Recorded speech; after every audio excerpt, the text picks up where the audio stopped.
Hello everyone. सो अपना discussion रहेगा आज कंपटीशन एक्ट 2002।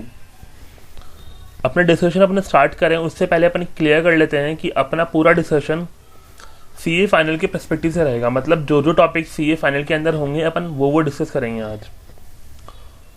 और अपन अपना पूरा डिस्कशन कंपटीशन एक्ट का दो पार्ट्स में करेंगे। एक पार्ट अपन अभी स्टार्ट करेंगे और दूसरा पार्ट अपन अपना नेक्स्ट वीडियो में देखेंगे। तो अपन सबसे पहले डिस्कस कर देख लेते हैं कि अपने को कौन कौन से टॉपिक्स देखने हैं पूरे कंपटीशन एक्ट के अंदर। The first one will be definitions, next one will be competition commission of India, फिर बाद में अपन देखेंगे एंटी कॉम्पिटिटिव एग्रीमेंट, उसके बाद अब्यूज ऑफ डोमिनेंट पोजीशंस, फिर अपन देखेंगे procedures for dealing with anti competitive agreement and abuse of dominant positions. उसके बाद में अपन डिस्कस करेंगे regulation of combination and CCA regulation 2011 and the last one will be miscellaneous topics. मतलब छोटे मोटे topic जो बच जाएंगे वो अपन एंड में डिस्कस करेंगे। अब इन सारे टॉपिक्स में से अपन खाली शुरू के चार मतलब definition, CCI, anti competitive agreement and abuse of dominant position, अपन ये चार टॉपिक आज डिस्कस करेंगे अपने पार्ट 1 में, और बचे हुए टॉपिक्स अपन बात करेंगे पार्ट 2 के अंदर। तो अपन अपना डिस्कशन स्टार्ट करते हैं अपने पहले टॉपिक से जो है डेफिनेशंस। डेफिनेशंस में अपना सबसे पहला पॉइंट आता है एग्रीमेंट का। What is agreement? अपन जो लिखा है पहले वो पढ़ते हैं अपन एक बार। Any arrangement or understanding of or action in concert whether in writing or not is intended to be enforceable by legal proceedings or not. कोई नई बात नहीं है इसके अंदर। एग्रीमेंट का सिंपल सीधा मतलब होता है जब दो लोग, दो एंटरप्राइजेस, दो आदमी एक पॉइंट पर सहमत हो जाए, एक बात पर सहमत हो जाए। जब दो बंदे एक बात पर एग्री हो गए तो वो होता है एग्रीमेंट। कोई जरूरी नहीं है कि वो रिटर्न में होना चाहिए, कोई जरूरी नहीं है कि वो किसी लीगल प्रोसीडिंग्स के एनफोर्सिबल होना चाहिए, कुछ नहीं, बस दो बंदे एक बात पर सहमत हुए तो वो एग्रीमेंट। अपना नेक्स्ट पॉइंट है कार्टल्स का। कार्टल्स अपन ने अपनी आईपीसीसी के अंदर अपने एसएम के अंदर पढ़ा था, स्ट्रेटेजिक मैनेजमेंट के अंदर। यहाँ पे लिखा हुआ है it includes an association of person seller distributor who by agreement among themselves limit control attempt to control the production, distribution, sale और प्राइस। वही सेम मीनिंग है जो अपन ने अपने आईपीसी में पढ़ा था कि कुछ ग्रुप ऑफ कंपनीज, कुछ कंपनीज मिलकर के एग्रीमेंट कर लेती है। अब कार्टल्स बनते कब है उसका रीजन ये है कि जब डिमांड तो बहुत ज्यादा है बस सप्लाई लिमिटेड है, उस टाइम पर अपन अपनी सेल कंट्रोल करेंगे क्योंकि सप्लाई बढ़ नहीं सकती, अपनी सप्लाई लिमिटेड है और डिमांड इंक्रीज हो रही है लगातार। तो it is the case when cartel form. अपना थर्ड पॉइंट है कंज्यूमर्स का। अब कंज्यूमर्स क्या होते हैं अपन डिस्कस करेंगे। गुड्स के लिए कंज्यूमर क्या होंगे और सर्विस के लिए कंज्यूमर क्या होंगे। अपने में से काफी लोगों को पता है कि गुड्स और सर्विस के लिए कंज्यूमर होते हैं जो लास्ट वन, जो गुड्स कंज्यूम करेंगे पर्सनल यूज के लिए। पर कॉम्पिटिशन एक्ट बोलता है कि गुड्स के केस में कंज्यूमर्स होंगे बायर ऑफ द गुड, चाहे वो पर्सनल यूज के लिए ले, भले ही वो खुद यूज करे या प्री सेल के लिए ले या फिर कमर्शियल पर्पस के लिए ले, पर अगर उसने गुड्स खरीदा तो वो consumer. Same will be in the case of services. Hirer of services, चाहे वो सर्विस खुद के लिए ले, कमर्शियल पर्पस के लिए ले, चाहे किसी के लिए भी ले, बट हायरर वो हुआ तो वो कंज्यूमर है अपने लिए। अपना नेक्स्ट पॉइंट है एंटरप्राइजेस। What is enterprises? कोई भी पर्सन या डिपार्टमेंट जो कि production, distribution, storage of goods करता है, मतलब प्रोडक्शन कर रहा है, डिस्ट्रीब्यूशन कर रहा है, स्टोरेज कर रहा है या सर्विसेज दे रहा है, वो सभी होते हैं एंटरप्राइजेस। अब गवर्नमेंट ने कुछ एंटरप्राइजेस को एग्जम्प्ट किया कि इनको सीसी कंपटीशन एक्ट के अंदर हम लोग एंटरप्राइज नहीं मानेंगे। वो है सोवरेन फंक्शंस वाले, मतलब एटॉमिक एनर्जी, डिफेंस, करेंसी और स्पेस वाले डिपार्टमेंट्स को। अपना नेक्स्ट पॉइंट है गुड्स। गुड्स वही है और मतलब डेफिनेशन वही है सेम टू सेम जो अपन ने अपनी सीपीटी के अंदर पढ़ी थी सेल्स ऑफ गुड्स एक्ट के अंदर, और इंक्लूड करते हैं ये कोई भी प्रोडक्ट्स जो मैन्युफैक्चर्ड प्रोसेस या माइंड हो या फिर डिबेंचर या स्टॉक या शेयर्स, ये गुड्स के डेफिनेशन में आएंगे। अपना अगला टॉपिक है केवेट। नया पॉइंट है, कभी आज से पहले आपने सुना नहीं, तो अपन एक बार के लिए पढ़ते हैं इसमें लिखा क्या है। Agreement entered by an joint venture if such agreement increases efficiency in production, supply, distribution, storage, acquisition और कंट्रोल ऑफ गुड्स और provision of services shall not be regarded as competitive agreement मतलब क्या हुआ, जब दो लोगों के बीच में एग्रीमेंट हुआ, एक जॉइंट वेंचर बना और उस जॉइंट वेंचर से किसी भी एक की production, efficiency, supply, distribution, storage कुछ भी इंक्रीज हो रहा है, मतलब एक के लिए कुछ अच्छा हो रहा है, तो उसको अपन बोलेंगे केविएट। आगे लिखा है shall not be regarded as anti competitive. अभी के लिए ये नया वर्ड नया है अपने लिए, एंटी कॉम्पिटिटिव, तो अपन खाली इतना क्लियर कर लेते हैं कि इसको अपन कंपटीशन के अगेंस्ट नहीं मानेंगे और ये अच्छा है मार्केट के लिए, इसे अपन वॉइड नहीं मानेंगे। Anti competitive agreement are void, ये एक बार रट लो, आगे अपन ये बात क्लियर करेंगे। ओके, तो केविएट को अपन एंटी कॉम्पिटिटिव नहीं मानेंगे। अब अपन स्टार्ट करते हैं अपना अगला टॉपिक जो है competition commission of India, CCI. तो पहला पॉइंट अपने इसके अंदर आएगा सेक्शन 8 का, जो है कंपोजिशन के ऊपर कि सीसीआई के अंदर कौन कौन होंगे। सीसीआई के अंदर एक तो होगा चेयरपर्सन और बाद में कुछ मेंबर्स होंगे। मेंबर्स के नंबर स्पेसिफाइड हैं, 2 से कम नहीं होंगे और 6 से ज्यादा नहीं होंगे। ओके, और क्वालिफिकेशन क्या होगी, पर्सन ऑफ एबिलिटी, इंटीग्रिटी, ये तो नॉर्मल क्वालिफिकेशन है, हर किसी में होनी चाहिए। फर्दर बोला कि 15 साल का एक्सपीरियंस चाहिए international trade, economics, business, law, commerce, इन सब्जेक्ट्स के अंदर। ओके, अगर ये क्वालिफिकेशन फुलफिल करते हैं then he is eligible for CCI के अंदर चेयरपर्सन या मेंबर इलेक्ट होने के लिए। अगला पॉइंट है अपना सेक्शन 9 जो कि है सिलेक्शन कमेटी। अपन ने ऊपर बात करी सीसीआई के कंपोजिशन के लिए कि इसमें चेयरपर्सन होंगे और कुछ मेंबर्स होंगे, फिर अपन ने बोला क्वालिफिकेशंस होंगे। अब बात करते हैं कि सीसीआई के अंदर सिलेक्शन कौन करेगा। सिलेक्शन कमेटी, सिलेक्शन कमेटी के अंदर एक चेयरपर्सन होगा, एक एमसीए मतलब मिनिस्ट्री ऑफ कॉर्पोरेट अफेयर्स के सेक्रेटरी होंगे, एक एमएलजे मतलब ministry of law and justice के सेक्रेटरी होंगे और 2 एक्सपर्ट्स और होंगे। ये लोग सिलेक्शन कमेटी बनाएंगे और ये लोग सीसीआई के मेंबर्स और चेयरपर्सन को अपॉइंट करेंगे। अपना अगला टॉपिक है section 10, term and office of chairperson. मतलब चेयरपर्सन ऑफिस के अंदर कितने दिन तक, उसकी ऑफिस की टर्म क्या होगी, टोटल 5 ईयर्स। वो 5 ईयर्स के लिए इलेक्ट होगा, अपॉइंट होगा, and up to the age of 65 year. मतलब वो 5 साल के लिए तो उसका अपॉइंटमेंट पीरियड रहेगा ही, पर अगर उस 5 साल के अंदर वो 65 ईयर्स का हो गया तो उसे अपना ऑफिस वेकेंट करना पड़ेगा, उसे अपना ऑफिस खाली करना पड़ेगा। और हाँ, वो एलिजिबल है रीअपॉइंटमेंट के लिए भी। अब बात करते हैं vacancy of chairperson and other members and if chairperson is unable to discharge his functions. मतलब अगर वैकेंसी हुई तो फिर वैकेंसी को भरना पड़ेगा, वो सिलेक्शन कमेटी करेगी एज पर सेक्शन 8। ठीक है, वो बात अलग कर दी अपन ने। अब बात आती है कि अगर chairperson is not able to discharge his functions, अगर वो चेयरपर्सन अपने काम नहीं कर पा रहा तो हमें उसकी जरूरत भी नहीं है, तो इसलिए उसे वेकेंट करना पड़ेगा ऑफिस को। और जो भी सीनियर मोस्ट पर्सन होगा अमॉन्ग मेंबर्स, वो चेयरपर्सन की कमान संभालेगा। मतलब वो उस टाइम सारे फंक्शन करेगा चेयरपर्सन के और he will be act as a chairperson. Okay, अपना अगला पॉइंट है सेक्शन 12, रिस्ट्रिक्शन ऑन एम्प्लॉयमेंट। इसमें लिखा है कि कोई भी चेयरपर्सन या कोई अदर मेंबर जब तक वो सीसीआई के अंदर है वो कहीं भी एम्प्लॉयमेंट नहीं कर सकता। और सेकंड थिंग, जिस दिन उसका सीसीआई से टर्म खत्म हो गया, वो 5 साल खत्म हो गए, उसके बाद में भी वो अगले 2 साल तक कहीं पर भी एम्प्लॉयमेंट नहीं कर सकता। एक्सेप्शंस क्या दिए, वो सेंट्रल गवर्नमेंट या स्टेट गवर्नमेंट का एम्प्लॉय बन सकता है, वो स्टैट्यूटरी अथॉरिटी के अंदर काम कर सकता है जैसे एलआईसी हो गई, वो गवर्नमेंट कंपनी गवर्नमेंट अथॉरिटी के अंदर काम कर सकता है। ये 3 एक्सेप्शंस ये कि इनमें काम कर सकता है, इनमें एम्प्लॉयमेंट ले सकता है, बट कहीं और नहीं। ओके, अब अपना सेक्शन 11 है, इसमें है रेजिग्नेशन एंड रिमूवल। रेजिग्नेशन के ऊपर बात करते हैं तो इसका प्रोसीजर क्या होगा। सबसे पहले जिसको भी रिजाइन करना है वो अपना लेटर लेके जाएगा सीजी के पास, सेंट्रल गवर्नमेंट के पास। एक केस हुआ सेंट्रल गवर्नमेंट ने परमिशन दी, बोले ठीक है रेजिग्नेशन एक्सेप्टेड, और अपने ऑफिस छोड़ दिया। सेकंड केस, सेंट्रल गवर्नमेंट ने आपका लेटर लिख के रख लिया बट आपको कोई रिप्लाई नहीं किया, तो फिर अपने को 3 डेट दी, बोला इन तीनों डेट में से जो पहले हो जाए उस दिन से आप ऑफिस छोड़ सकते हो। पहली डेट हुई अपनी 3 months from the date of notice, notice दिया उससे 3 महीने तक। सेकंड डेट, जब तक आपकी जगह कोई और बंदा अपॉइंट हो गया उस दिन आप ऑफिस छोड़ दो। तीसरा वाला है एक्सपायरी ऑफिस टर्म, मतलब जिस दिन चेयरपर्सन का 5 साल खत्म हो गया उस दिन ऑफिस छोड़ दो। इन तीनों में से जो भी पहले होगा उस दिन से आप चेयरपर्सन अपना ऑफिस छोड़ सकता है। अब बात करते हैं रिमूवल की।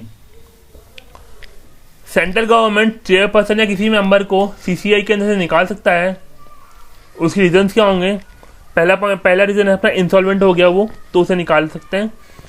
ऊपर अपन ने पढ़ा था कि एम्प्लॉयमेंट पर रिस्ट्रिक्शंस हैं, और फिर भी उस बंदे ने अगर कहीं पे एम्प्लॉयमेंट ले लिया, पेड एम्प्लॉयमेंट ले लिया, तो फिर सीडीओ से रिमूव कर सकती है। उसने कोई ऑफेंस कर दिया तो भी निकाल सकती है। उसने कोई फाइनेंशियल या फिर अदर कोई इंटरेस्ट ले लिया जो कि इफेक्ट करता है मेंबर्स को, तो भी सीडीओ से निकाल सकती है। उसने अपना पोजीशन का गलत इस्तेमाल किया, अब्यूज किया, तो भी सेंट्रल गवर्नमेंट उसे निकाल सकती है। And the last one is वो फिजिकली या मेंटली इनकैपेबल हो गया अपने काम को करने के लिए, तो उसकी कोई जरूरत नहीं बचेगी फिर। Next one is section 15, vacancy not to invalidate the proceedings. इसके अंदर ये है कि मानो अपने पास कोई प्रोसीडिंग आई सीसीआई के अंदर, वो चल रही थी, 50% उसका काम खत्म हो गया और इतने में ही उसके चेयरपर्सन के 5 साल कंप्लीट हो गए और उसने ऑफिस छोड़ दिया। अब नया चेयरपर्सन अपॉइंट होगा, तो फिर जब वापस से वो प्रोसीडिंग स्टार्ट होगी तो वो बिगिनिंग से स्टार्ट नहीं होगी। जितना काम हुआ वो वैलिड रहेगा, उसको हम लोग इनवैलिडेट नहीं करेंगे। जो काम हुआ वो सही रहेगा, अपने को उसका कंटिन्यू करना पड़ेगा, हम अपने को बिगिनिंग से स्टार्ट नहीं करना पड़ेगा। ठीक है। अपना अगला है section 36, power to call upon experts. इसमें से इतनी सी बात लिखी खाली कि मेंबर्स या फिर चेयरपर्सन के पास पावर है कि अगर वो लोग चाहें तो एक्सपर्ट्स को बुला सकते हैं किसी भी प्रोसीडिंग का केस को सॉल्व करने के लिए। ओके, तो अपना नेक्स्ट टॉपिक है एंटी कॉम्पिटिटिव एग्रीमेंट, सेक्शन 3 में जो आता है। सबसे पहले अपन देखेंगे एंटी कॉम्पिटिटिव एग्रीमेंट होता क्या है। अपने को पता है एग्रीमेंट क्या होता है, तो अपन देखते हैं एंटी कॉम्पिटिटिव एग्रीमेंट क्या होता है। It is an agreement between two parties which have appreciable adverse effect on competition within India. Appreciable adverse effect on competition. इसके अंदर यह है कि अगर कोई ऐसा एग्रीमेंट हुआ जो कंपटीशन पर नेगेटिव इफेक्ट डाल रहा है, एडवर्स इफेक्ट डाल रहा है, तो उसको अपन बोलेंगे एंटी कॉम्पिटिटिव एग्रीमेंट, और इस टाइप के एग्रीमेंट हमेशा वॉइड होते हैं। ठीक है। अब आगे अपन देखते हैं एग्रीमेंट दो टाइप के होते हैं, एक होता है हॉरिजॉन्टल एग्रीमेंट और एक होता है वर्टिकल एग्रीमेंट। अभी तक के लिए अपन खाली इतना देख लेते हैं कि जो हॉरिजॉन्टल एग्रीमेंट होते हैं वो हमेशा वॉइड होते हैं, बिकॉज उससे हमेशा AAEC होता है, appreciable adverse effect on competition होता है, इसलिए वो हमेशा वॉइड होता है। अब अपन नेक्स्ट टॉपिक पे देखते हैं अपना, जो है factors to be considered while determining AAEC। अपन कैसे पता लगाएंगे कि इस एग्रीमेंट से AAEC हो रहा है या नहीं हो रहा। 3 इंपॉर्टेंट फैक्टर्स है। पहला है बैरियर्स फॉर न्यू एंट्रेंस। हम लोग ऐसा एग्रीमेंट कर रहे हैं जिससे कि कोई नया आदमी कंपटीशन अंदर मार्केट के अंदर घुस नहीं पा रहा, तो हाँ वो वॉइड है, उससे AAEC होगा। Second thing, driving out existing competitors. अपन दोनों ने ऐसा एग्रीमेंट कर लिया कि हमारे जो बचे हुए कॉम्पिटिटर्स हैं उनको मार्केट छोड़ना पड़ रहा है, तो हाँ वो भी वॉइड होगा, उससे भी AAEC होगा। Third one is creating hindrances. अपन दोनों ने ऐसा एग्रीमेंट कर लिया कि तीसरे के लिए, बचे हुए कॉम्पिटिटर्स के लिए बहुत प्रॉब्लम हो रही सर्वाइव करने के लिए भी, तो हाँ वो भी वॉइड है और उससे भी AAEC होगा। तो अब अपन नेक्स्ट टॉपिक पे आते हैं। अपना नेक्स्ट पॉइंट है हॉरिजॉन्टल एग्रीमेंट क्या होता है। नीचे अपन उसके फीचर्स लिखे हैं। अपना पहला फीचर है एग्रीमेंट अपॉन कॉम्पिटिटर्स। मतलब हॉरिजॉन्टल का मतलब होता है कि एग्रीमेंट होगा बराबर वालों में, बराबरी का एग्रीमेंट होगा कॉम्पिटिटर्स के अंदर। मैं भी मैन्युफैक्चर, तू भी मैन्युफैक्चर, अपन दोनों के बीच में एग्रीमेंट होगा, वो होता है एग्रीमेंट, हॉरिजॉन्टल एग्रीमेंट। अपना अगला फीचर है rule of presumption, that is always AAEC। ये हमेशा वॉइड होंगे क्योंकि इससे हमेशा appreciable adverse effect on competition पड़ेगा। अपना अगला थर्ड पॉइंट है burden of proof on responded. इसका मतलब क्या हुआ कि अगर मैंने और आपने एग्रीमेंट किया, अपन दोनों ने हॉरिजॉन्टल एग्रीमेंट किया, और तीसरे बंदे ने ऑब्वियसली हम पे वो केस करेगा कि भैया इन दोनों ने एग्रीमेंट कर लिया और ये AAEC है, तो हॉरिजॉन्टल एग्रीमेंट की केस में अपन दोनों पे बर्डन रहेगा कि अपने को प्रूव करना है कि नहीं हमारा एग्रीमेंट AAEC नहीं है, हमारा एग्रीमेंट वॉइड नहीं है, हमारा एग्रीमेंट एंटी कॉम्पिटिटिव एग्रीमेंट नहीं है, ये अपन दोनों को प्रूव करना पड़ेगा। इसके एग्जांपल्स होते हैं कार्टल्स और बिड रिगिंग। कार्टल्स अपन ने ऊपर देखे थे स्टार्टिंग में ही कि क्या होते हैं। अब हम बात करते हैं बिड रिगिंग्स की। नीचे अपने डेफिनेशन लिखी है, अपने को पढ़ते हैं उसको। It is an agreement between enterprises or person engage in identical or similar production or trading of goods or provision of services which has the effect of eliminating or reducing competitors for bid or adversely affecting or manipulating the process of for bidding. अपन ये जो bid rigging है एक definition से समझते हैं। माने government ने एक टेंडर निकाला, अब उस टेंडर में बिड होगा तो टोटल 20 कंपनीज को इनवाइट किया गया कि हाँ भाई बिडिंग होगी वहां पे, तो अपन चलते हैं सब लोग, 20 कंपनीज टोटल आई। अब उस 20 कंपनीज में से 5 कंपनीज ने देखा, बोला कि यार उन्होंने अपने बीच में एक एग्रीमेंट या अंडरस्टैंडिंग बना ली कि यार तुम इतनी प्राइस रखना, उसके ऊपर इतनी प्राइस करके, मतलब कुछ भी करके ये टेंडर अपन ले लेंगे और अपने पास ये टेंडर रहेगा, अपन अपना कमीशन प्रॉफिट डिस्ट्रीब्यूट कर लेंगे। इसका मतलब क्या हुआ, इन्होंने हॉरिजॉन्टल एग्रीमेंट कर लिया, कैसे भी करके प्राइस सेट कर देंगे और एग्रीमेंट अपने पास आ रहेगा। तो 5 लोगों के पास तो एग्रीमेंट आ गया और बचे हुए 15 फालतू में हो गए। मतलब it is a case of bid rigging. Okay, तो अब अपने नेक्स्ट टॉपिक पे आते हैं जो कि है वर्टिकल एग्रीमेंट। वर्टिकल एग्रीमेंट की फीचर्स हैं, सबसे पहला एग्रीमेंट अमॉन्ग एक्चुअल्स और पोटेंशियल रिलेशनशिप बाइंग और seller to each other. Next one is agreement among non-competitive undertakings operating at different level of manufacturing and distribution process. Third one is rule of reason, that is the court will assume that the agreement is causing AAEC or not. Fourth one is burden or proof on plaintiff.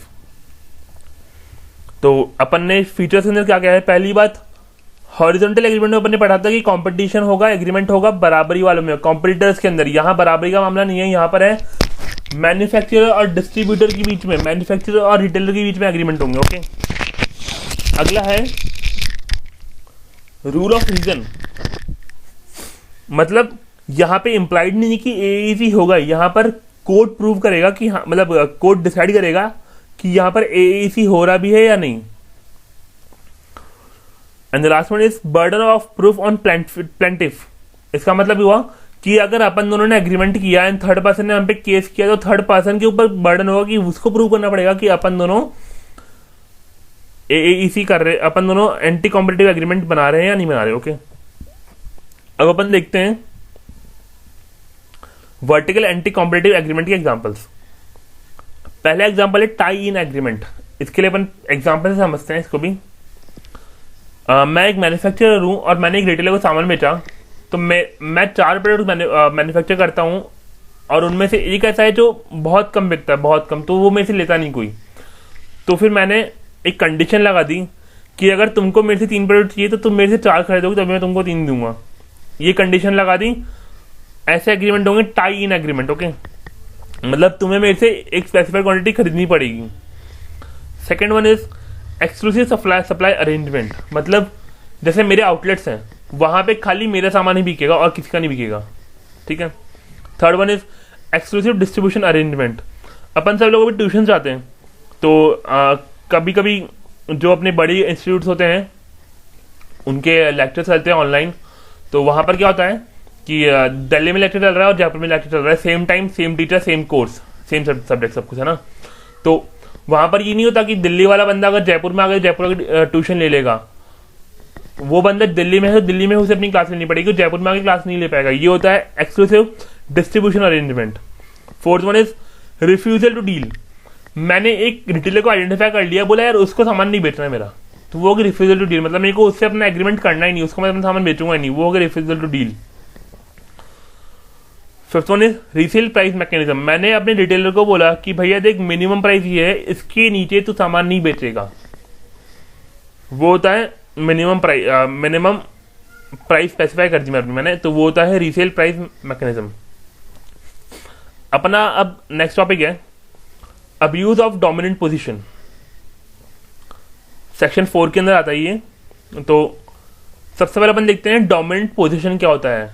Meaning अपने को सबको पता है, a position of strength enjoyed by an enterprises in the relevant market in India which enables it to operate independently and affect its competitors. मतलब अपन अपने market में अकेले भी काम कर सकते हैं और अपने कॉम्पिटिटर्स को अफेक्ट भी कर सकते हैं। अगर अपन ऐसी पोजीशन पे पहुंच जाए ना तो वो होता है डोमिनेंट पोजीशन। ओके, अब बात आती है कि अपन कैसे आइडेंटिफाई करेंगे, अपन कैसे डिटरमाइन करेंगे कि अपन लोग डोमिनेंट पोजीशन पे हैं या नहीं। पहली बात, मार्केट शेयर देख लो अपना, अपन ने कितना मार्केट कवर कर रखा है, उस अकॉर्डिंग अपन डिटरमाइन कर सकते हैं कि अपन डोमिनेंट पोजीशन पे है या नहीं। सेकेंड वन इज अपनी साइज एंड रिसोर्सेज क्या है, उससे अपन आइडेंटिफाई कर सकते हैं। फिर अपन देखेंगे अपना कॉम्पिटिटर कितना बड़ा है, उससे अपन देख सकते हैं। अपनी इकोनॉमिक पावर अपन देख सकते हैं, अपना वर्टिकल इंटीग्रेशन अपन देख सकते हैं।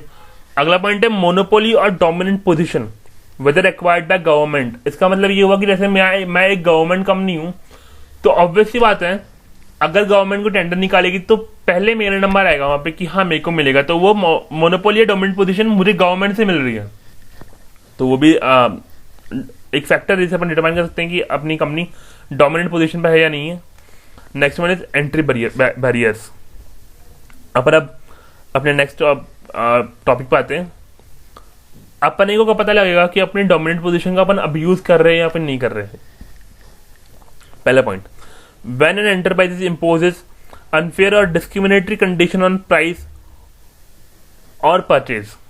ठीक है, एंटरप्राइज ने अजीब अजीब एक कंडीशन लगा दी परचेज के ऊपर, प्राइस के ऊपर, ऊपर नीचे कर दिया, तो उससे अपन बोल सकते हैं कि हाँ ये अपन अब्यूज कर रहे हैं। अपना मतलब अपना मार्केट शेयर है, अपन बहुत बड़े हैं तो अपन कुछ भी करेंगे, वो इससे प्रूव हो जाएगा कि हाँ प्राइस को बहुत नीचे कर दिया, तो या it is abuse of dominant position.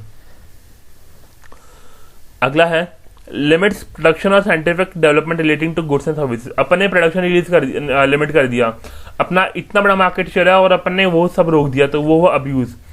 अपन ने कुछ ऐसे प्रैक्टिसेस करी जिससे कि डिनायल ऑफ मार्केट एक्सेस हो रहा है, तो उससे होगा अब्यूज। बाद में अपन अपने एक मार्केट के अंदर जो अपनी डोमिनेंट पोजीशन है उसका यूज करते हुए अपन दूसरे मार्केट में एंटर मार रहे हैं, तो हाँ वो भी अब्यूज होगा। ओके, अब अपन देखते हैं ऊपर एक वर्ड आता है प्रीडेटरी प्राइस। इसका मतलब क्या होता है? इसका मतलब सिंपल सा होता है कि आप अपने गुड्स को कॉस्ट के भी नीचे बेचोगे ताकि आप कॉम्पिटिटर्स को बाहर निकाल सको, आप कॉम्पिटिशन रिड्यूस कर सको, तो वो होता है प्रीडेटरी प्राइस। अब बात आती है कॉस्ट क्या होता है। कंपटीशन कमीशन ऑफ इंडिया के अकॉर्डिंगली कॉस्ट होता है एवरेज वेरिएबल कॉस्ट।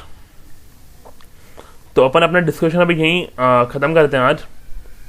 अपने जो रिमेनिंग टॉपिक्स हैं, procedures for dealing with anti competitive agreement and abuse of dominant position, regulation of combination and CCA regulation 2011 और मिसलेनियस टॉपिक, छोटे छोटे topic अपने बचे हुए हैं, ये अभी अपन सभी अपने सेकंड पार्ट में कवर करेंगे। और अपना डिस्कशन यहीं खत्म आज। Okay, thank you.